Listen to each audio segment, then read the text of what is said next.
বর্তমানে ভারতবর্ষে বসবাসকারী যে সমস্ত পরিবারগুলি রয়েছে, সেই সমস্ত বেশিরভাগ পরিবারের কাছে কন্যা কোনো শিশু সন্তান বা বাচ্চা কিন্তু থেকে থাকে।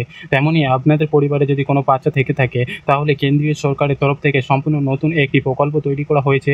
এই প্রকল্পের মাধ্যমে মাত্র ১,০০০ টাকা করে জমিয়ে ভবিষ্যতে আপনি আপনার বাচ্চার জন্য কয়েক লক্ষ টাকা পর্যন্ত পেতে পারেন।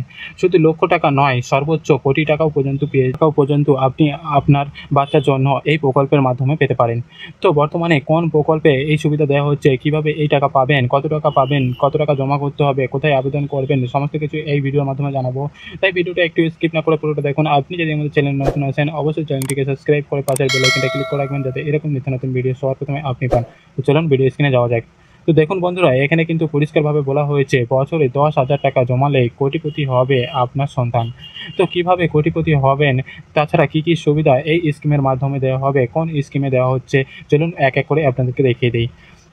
তো বন্ধুরা, ইতিমধ্যে কেন্দ্রীয় অর্থমন্ত্রী নির্মলা সীতারামন একটি নতুন প্রকল্পের ঘোষণা করেছেন। আর এই প্রকল্পের মাধ্যমেই কিন্তু আপনার সন্তানরা কোটিপতি হতে পারেন। দেখুন, এখানে কিন্তু পরিষ্কারভাবে বলা হয়েছে সম্প্রতি কেন্দ্রীয় অর্থমন্ত্রী নির্মলা সীতারামন ন্যাশনাল পেনশন স্কিমের অধীনে অর্থাৎ এনপিএসএস আন্ডারে চালু করেছেন এই নতুন স্কিম, যার নাম এনপিএস বাৎসল্য। তো বুঝতেই পারছেন, বাৎসল্য স্কিম নামে একটি নতুন বাচ্চাদের জন্য স্কিম চালু করা হচ্ছে, যাতে সুবিধা পাবে আপনার সন্তান।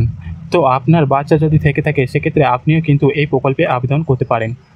তো দেখুন বন্ধুরা, এখানে কিন্তু পাশাপাশি বলা হয়েছে এই স্কিমের অভিভাবকরা এবার থেকে তাদের সন্তানের জন্য মাসে ন্যূনতম ১,০০০ টাকা করে জমাতে পারেন।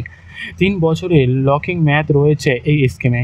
তো বুঝতে পারছেন, ৩ বছরের লকিং মেয়াদ রয়েছে। আপনাকে কিন্তু প্রত্যেক মাসে ন্যূনতম ১,০০০ টাকা করে জমাতে হবে।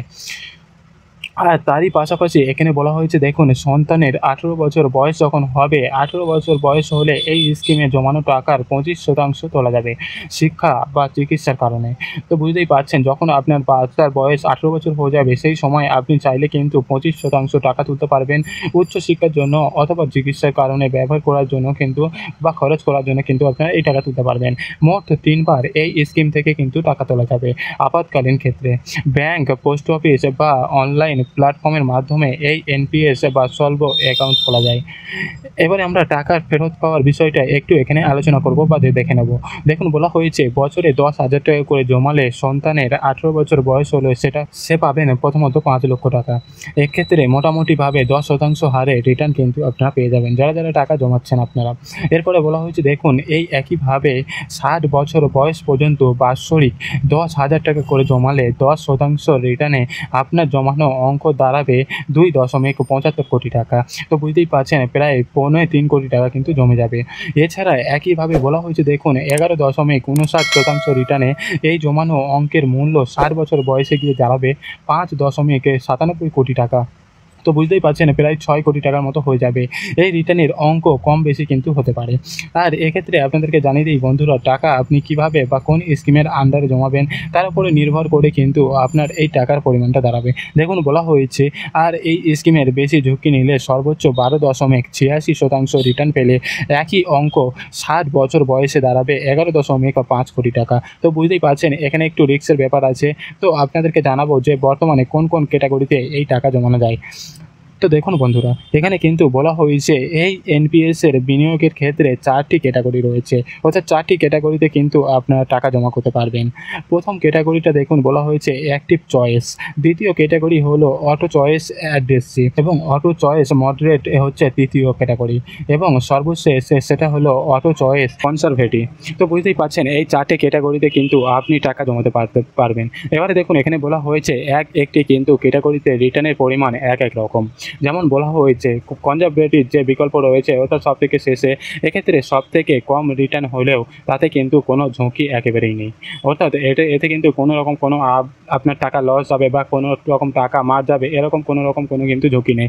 শেয়ার বাজারে যেমন ঝুঁকি থাকে, এতে কিন্তু তেমন কোনো রকম কোনো ঝুঁকি থাকবে না। তবে বাকি যে 3টে ক্যাটাগরি রয়েছে, এখানে কিন্তু ছোটোখাটো ঝুঁকি থাকতে পারে। তো এই স্কিমে যদি আপনি আবেদন করতে চান, সেক্ষেত্রে কিন্তু সরাসরি আপনার যে ব্যাংকে অ্যাকাউন্ট রয়েছে বা আপনার যে ব্যাংক অ্যাকাউন্ট রয়েছে, সেই ব্যাংক ব্যাংকে কিন্তু আপনাকে যোগাযোগ করতে হবে, অর্থাৎ ব্রাঞ্চে যোগাযোগ করতে হবে, অথবা আপনি চাইলে কিন্তু পোস্ট অফিসেও যোগাযোগ করতে পারেন।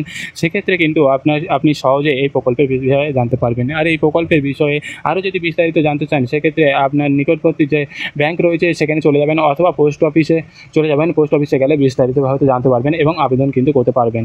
আর এই যে প্রকল্পের বিষয়ে জানাচ্ছিলাম বন্ধুরা, এটা কিন্তু বাৎসল্য প্রকল্প। এটা কিন্তু মূলত শিশু সন্তানদের জন্য এই প্রকল্প। তো এই ছিল আজকের ভিডিওর আপডেট। ভিডিওটা কেমন হয়েছে অবশ্যই কমেন্ট করে জানাবেন। তার সাথে ভালো লাগলে একটা লাইক করে দেবেন এবং আমাদের চ্যানেল নতুন হলে অবশ্যই চ্যানেলটিকে সাবস্ক্রাইব করে পাশে বেল আইকনটি ক্লিক করে রাখবেন। তো আজকে ভিডিওটা অবধি। Thank you for watching video. ভালো থাকবেন, সুস্থ থাকবেন।